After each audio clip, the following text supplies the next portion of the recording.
Hi guys. Let's start with a story. Imagine being a customer of a website for booking amazing trips. Yeah, that's you. But it's 2025, right? So you open your favorite LLM chat, like ChatGPT, Gemini, you name it. You quickly authorize your favorite website and you add a prompt. I want to go to Spain to spend a romantic weekend around the middle of July, let's say. Book me a spot at a 5-star hotel, just make sure the weather is great. Please. You wait for the assistant to do its magic and it's done. You hear a sound of a new email message. It's a booking confirmation for your next trip to Barcelona. Well, wouldn't that be amazing? In order to make it happen, today I'm going to tell you how to enhance your new or your existing Rails application by adding an AI interface. In just a few minutes, we'll be using Model Context Protocol, which you might have heard about already, and a bit of magic. Hi, I'm Paweł Strzałkowski. As mentioned, I am the CTO of Visuality, a Ruby software house agency from Warsaw, Poland. And I've been the web developer for well more than 20 years, or well, even more. And I love adding some creative spark to anything I do. So, for example, last year in Toronto at Rails World, I was giving a presentation about Rails being used as a game engine, multiplayer, real-time game engine. It was fun. Depending if your heart lies with code, social media, or business, you can find me on GitHub, Twitter, still Twitter, or LinkedIn. Please do it. Let's start with a brief introduction to Model Context Protocol. Just a disclaimer, if you happened to see my presentation from Rails World or Eurocode this year, the next 5 minutes or so may seem familiar, but please bear with me, then what comes later is brand new and I would love to see for you to see it. But coming back to MCP. The internet is full of websites, applications. Well, you are the ones who build them. On the other hand, we have an explosion of LLM-driven solutions. Yet, there's a thick wall between LLMs and traditional websites, since LLMs do not have the power to connect to live systems directly. They just interact with the chat applications that we use. But we could make up for it. We could program the chat applications to use, for example, tool calls to act as gateways between LLMs and APIs of existing applications. It can be done, and quite often is the way to go. However, by doing so, we eventually arrive at a situation called M times N integration problem, when we have M different LLMs, so models, and we need to integrate with them with N solutions, websites, applications. So each time we want to add another application or another model, we have to program for each other, and it's just a very large overhead very quickly. It just seems like a wrong tool for the job and doesn't feel AI native at all. So in order to enable live interactions between LLMs and web apps, a large language model needs to be provided dynamic context of web applications over some AI native protocol. And exactly that happened.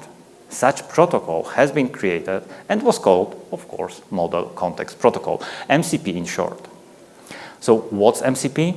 It's an open standard, can be used and implemented by everyone, but has been introduced by Anthropic November last year, later backed by all the major players, including Google and OpenAI. In general, it standardizes the way of providing additional context to LLM, but that context includes interactive, real-world, dynamic context as well. So let's take a look at the architecture of a system using MCP. The centerpiece is called MCP host, a name that is rarely used, but the application, the chat application, is called MCP host. So it's a user-facing application. It can be ChatGPT, it can be a developer tool like Cursor, or in any other of such applications. Host application communicates with an LLM using prompts and response schema.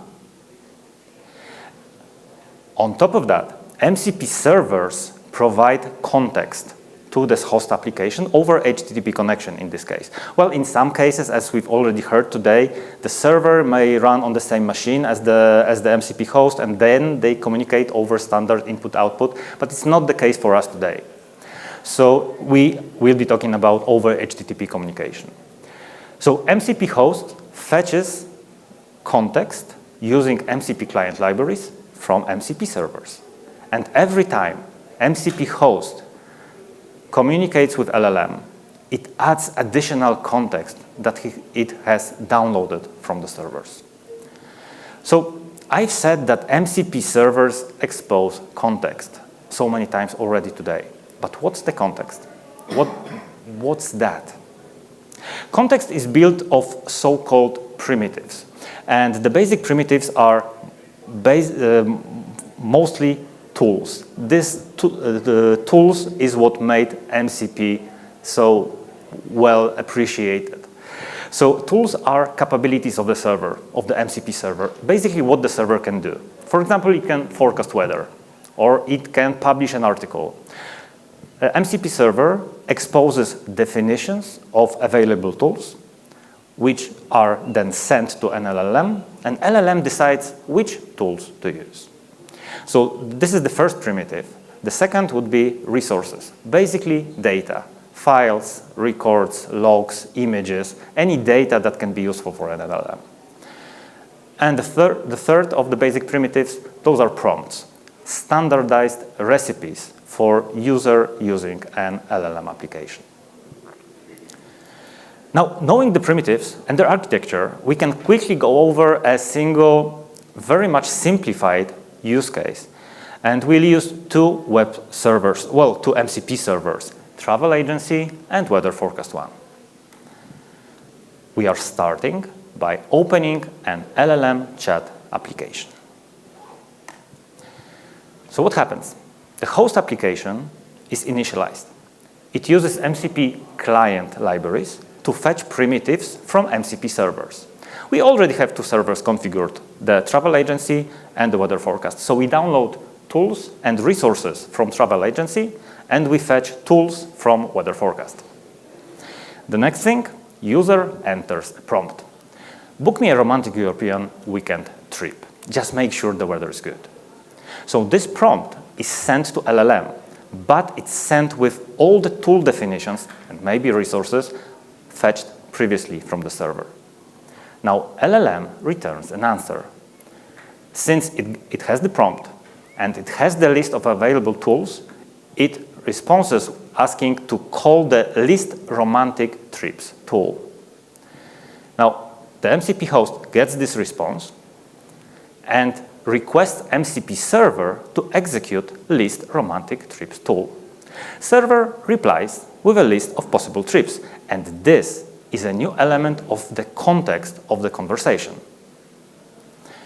So this newly acquired list of trips is added to the previous prompt and to the previous tool definitions, and everything all together is sent once again to the LLM.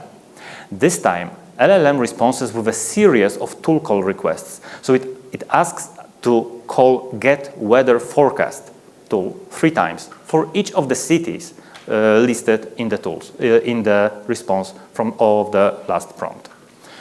Now, host application requires the weather forecast MCP tool 3 times to execute get weather forecast for the given city and for the given date. Again, host application sends the previous conversation plus the weather forecasts to LLM, and this time we have a success.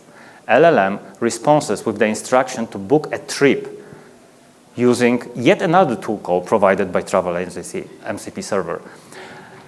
And this is how we got to actually booking the trip. And the example could go on with like 2 or 3 more iterations, but you can see the magic already probably. LLM was interacting with real life applications. And this way you can control multiple applications using plain language And all the complex logic, all the conditional logic is done by LLM itself through the thinking process. So let's add such an AI interface to a Ruby on Rails application. In order to do it, we're gonna need a gem so that we don't have to write everything by ourselves. We'll need to use some techniques, maybe some heuristics. To make it easier, I've put all the needed elements into a single Ruby on Rails template. We'll be using it today. So this is a template. It can be cloned for. I hope you can see it, at least the QR code. You can clone this template from my Git repository. Just open the QR code, and you can apply it to any new or existing Ruby on Rails application, which I will show you today.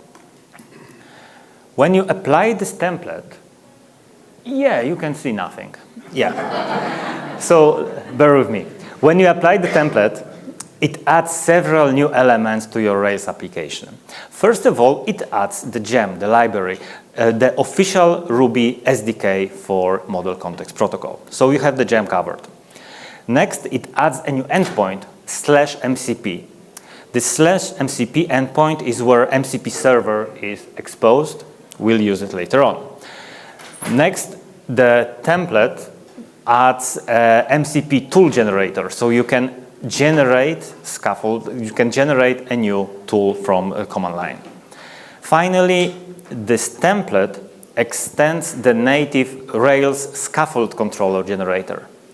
So with it, whether you need it or not, whenever after you apply this template, whenever you scaffold a new model, you get out of the box MCP tools for each CRUD action of this model. So you can index, update, delete, and so on, show, and so on, for each new model via MCP.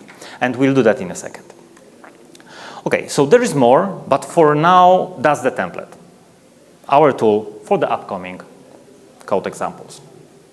All right, guys. So with this prerequisite, let's extend a Ruby on Rails application to be used as an MCP server. Let's start by building a brand new Ruby application. Later on, we'll do the same for a legacy application and for one other kind of application, and we'll see how to do it for almost any of your applications. So the domain of our new application is very simple, just two models. This is the application for reviewing house properties. So we have just two models, property and property review, which probably could have been just review, but nevertheless. Let's generate a Rails application applying the MCP template. So allow me to,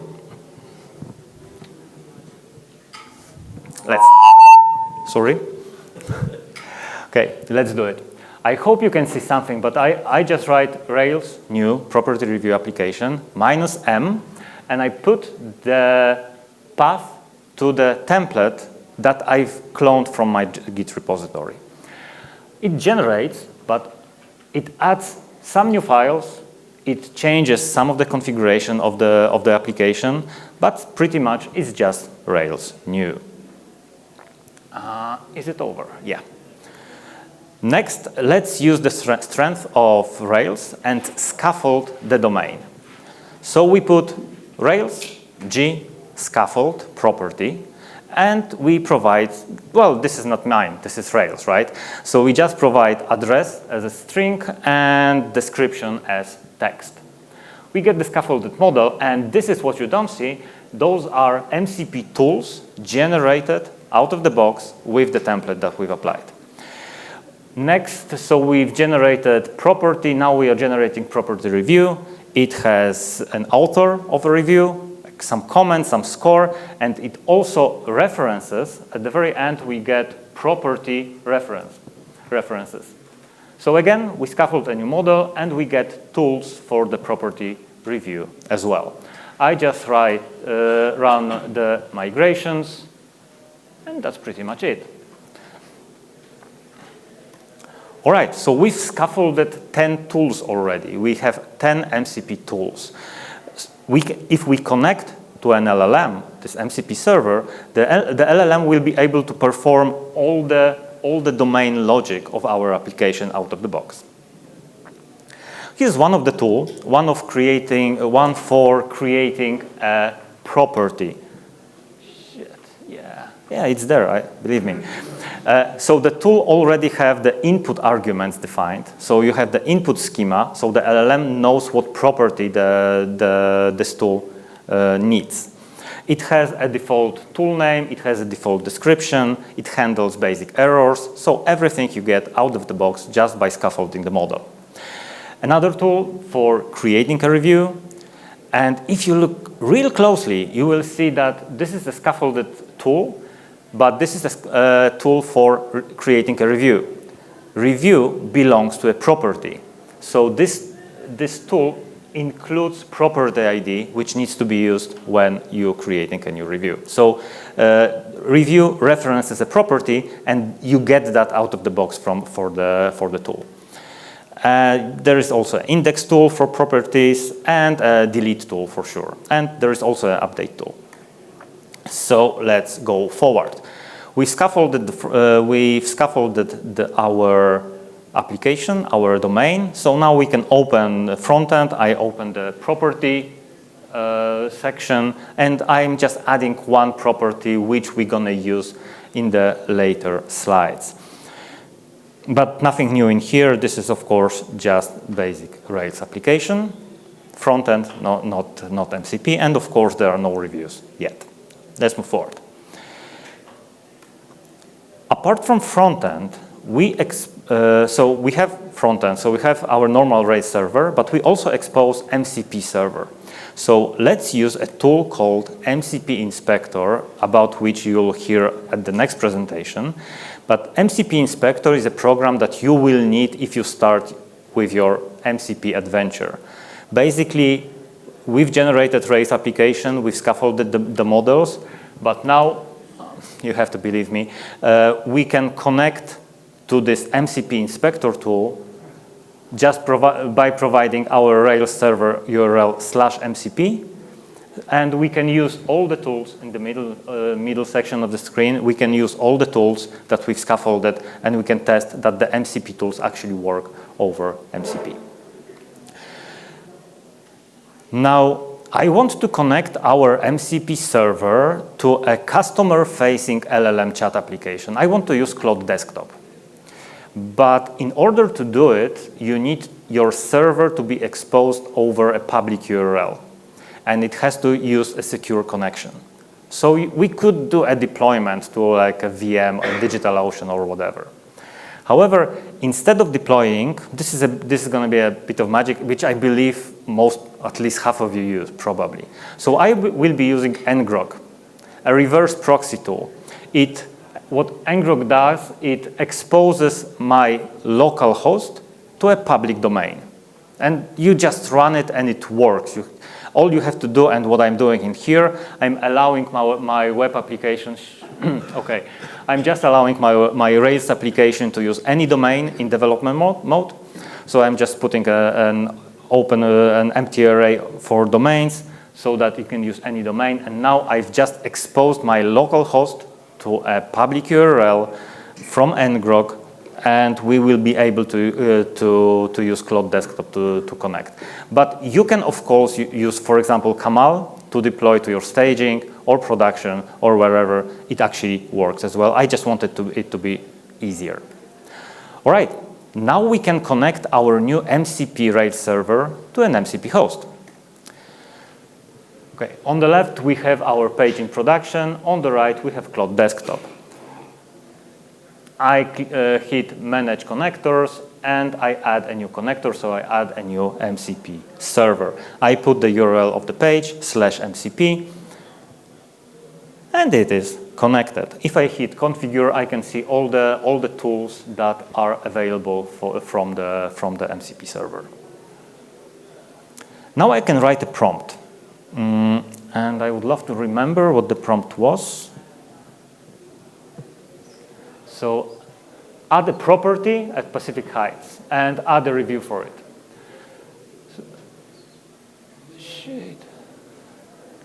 So it calls property create tool.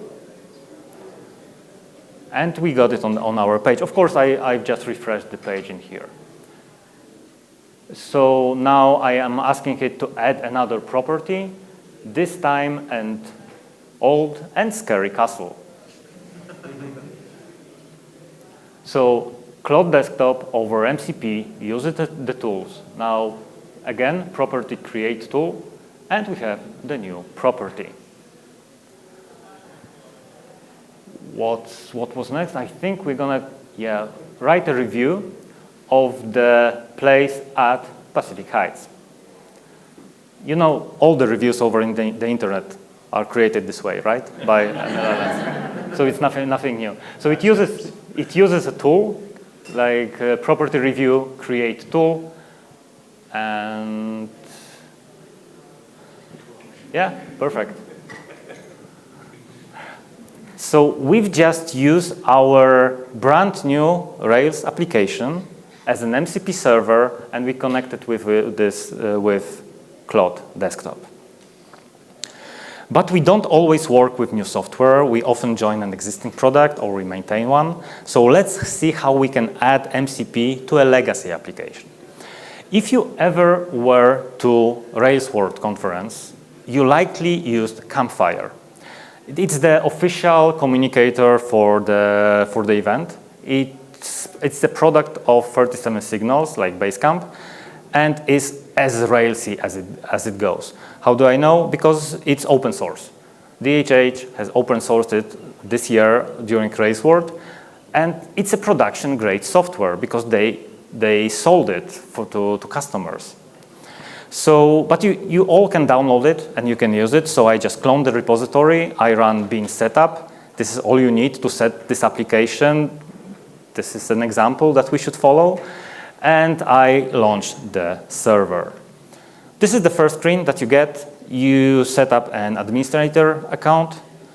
After setting an additional account, I opened 2 browser windows and talked back and forth between myself and myself in multiple channels. But I imagined, what if I would like to alert all the channels with some important message? Let's do it over MCP. So let's apply the MCP template once again, but this time to an existing application.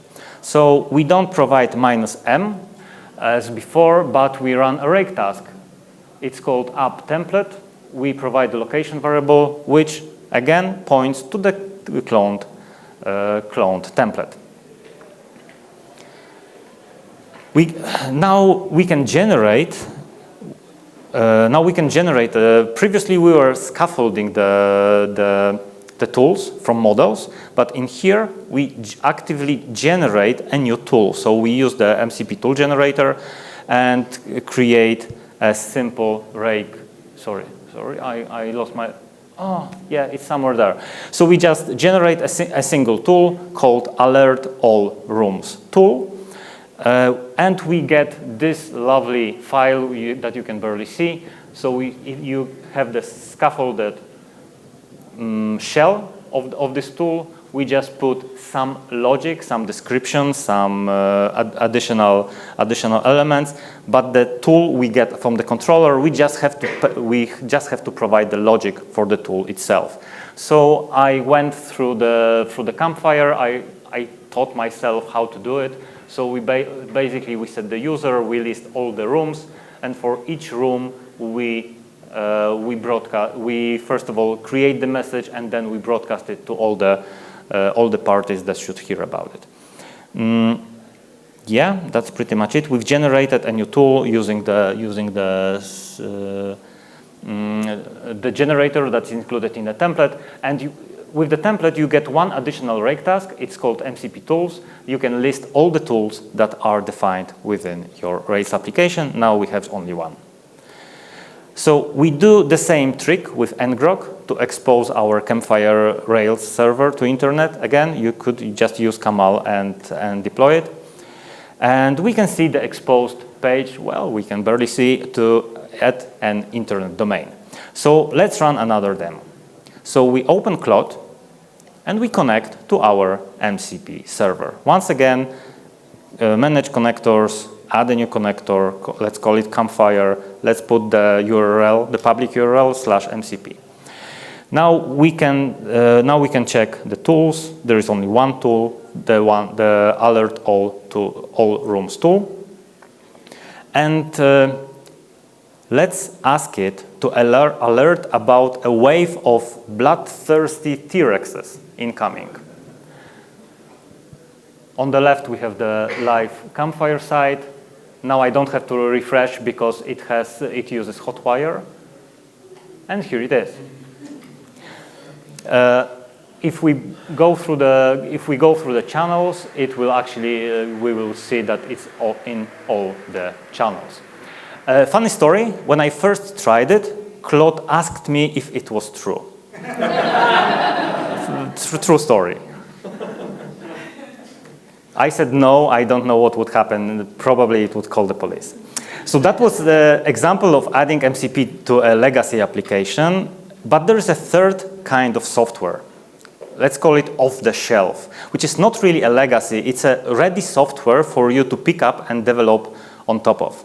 To give you an example, it's an Avo-powered application. So I went to Avo headquarters, or basically I called Adrian, and cloned one of their example applications.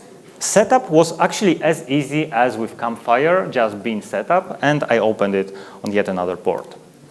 So when you open the homepage, there is a login screen. When you log in, there is a nicely looking dashboard, and inside, one of the elements of this page is a listing of locations, because this application is for managing booking.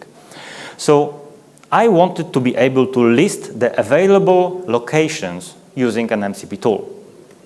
So let's add MCP capabilities, and let's create a tool. So Rails, generate MCP tool, let's call it locations index tool. Out of that, we get this file. This tool has no parameters because, well, we didn't give any for the generator, and we just update the description and put a very basic logic like locations.all. Let's map them all and return as the response.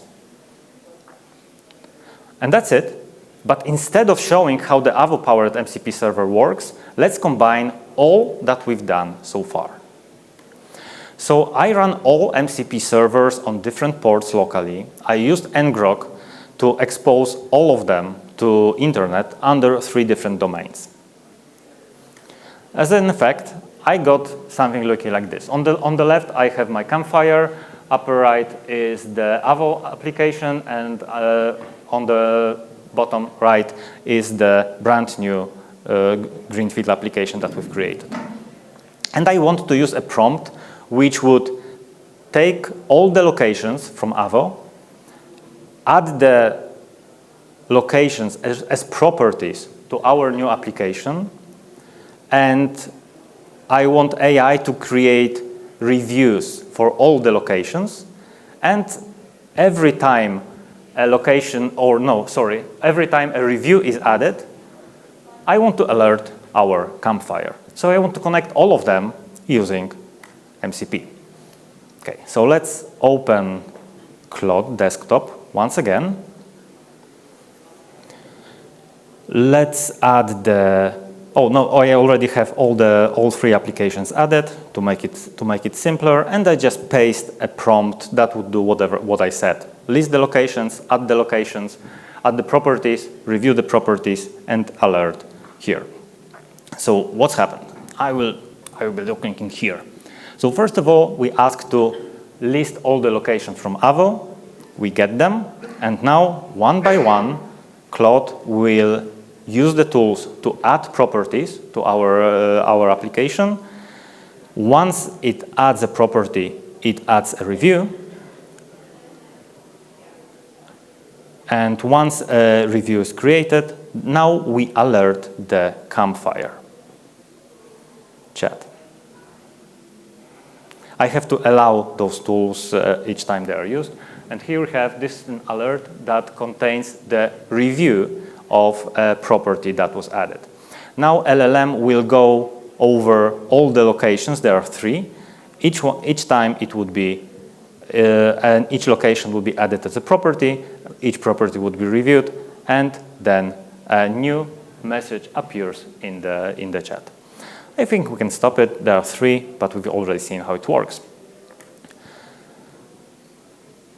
The template gives you an interface, which is the topic of this presentation.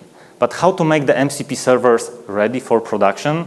Well, at the moment, servers lack authorization.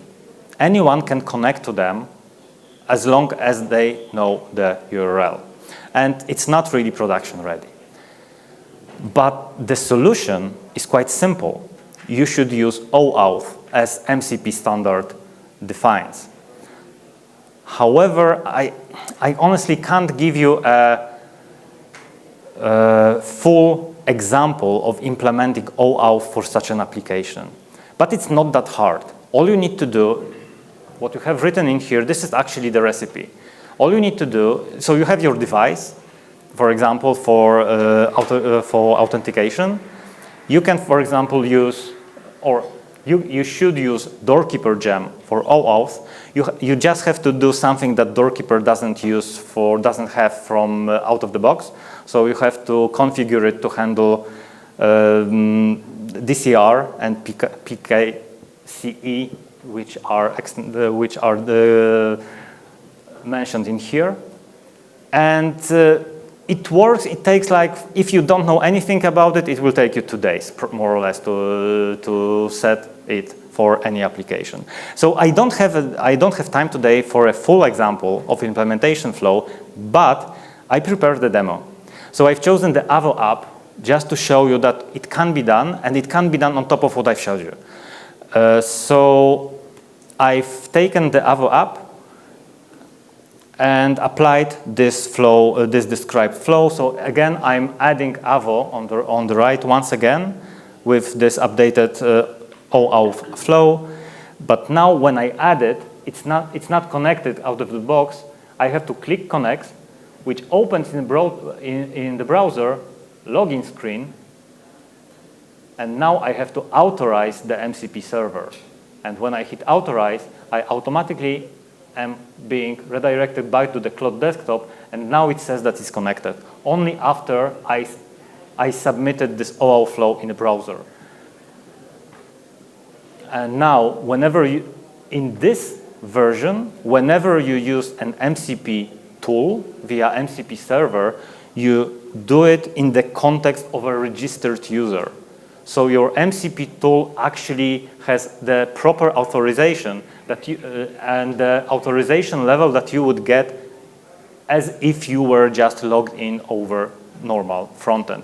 So this is the lacking step for MCP that you need to actually make it production ready. With this, you can use it in production for all your users. And pretty much that's it. Any Ruby on Rails application can be given an AI interface like that and can be production ready when used with OAuth flow. All you need is just a bit of creativity. So guys, please, when you come to your hotel or home or wherever, please just clone the template, add it to your application, and let me know if you had fun over LinkedIn or X. Thank you very much.